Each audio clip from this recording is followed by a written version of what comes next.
Good evening. This is CTV News for Wednesday, December 14th. I'm Denise Douglas. And I'm Patricia Vallone. Thank you for joining us this evening. Well, Governor Larry Hogan is calling on the legislature to repeal a bill passed by lawmakers last session. House Bill 1013 would require the state's transportation department to evaluate major projects under a scoring system that would measure how each helps Maryland reach its goals. Now, the governor vetoed the bill, but lawmakers overrode his action. At a press briefing today, the governor says the law threatens road projects across the state, including here in Prince George's. And we will not allow misguided and misinformed partisan legislators and special interest groups to eliminate all of these desperately needed transportation projects in every single jurisdiction all across our state. Now, Hogan says he's hoping lawmakers take action before the law goes into effect on February 10th, 2017. Well, the head of the Prince George's Liquor Board agrees to resign after his DUI arrest, according to WTOP. Governor Larry Hogan has asked Charles Caldwell to step down, even though Hogan does not have the authority to remove the chairman. Caldwell was arrested December 8th about 11:40 p.m. after a traffic accident following the opening of the MGM Casino at National Harbor. Prince George's police say Caldwell smelled strongly of alcohol and slurred his speech. Police say he also refused a breathalyzer and was unsteady on his feet. Now, Hogan appointed Caldwell in March of 2015. Well, Patty, as you know, frigid temperatures are on the way, and officials are reminding everyone that home fires are more prevalent in the cold weather.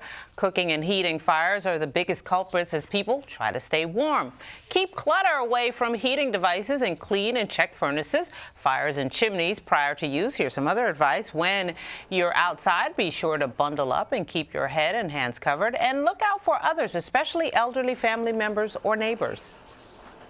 You want to check on your neighbors, on your friends. If you haven't seen an elderly neighbor, or you see that their walkway needs shoveling or ice needs to be broken up, give a call, knock on the door, make sure everything is okay over there. We also want to remember that fireplaces, heaters, lanterns, generators can cause carbon monoxide poisoning. We need to make sure that our carbon monoxide detectors are checked and the batteries are working. There are heated public facilities where residents can go to temporarily escape the cold. Prince George's has 12 designated warming centers located throughout the county. Visit the government's website for a list of locations and other weather-related resources. Well, with that icy cold weather on the way, WSSC is asking people to be on the lookout for water main breaks.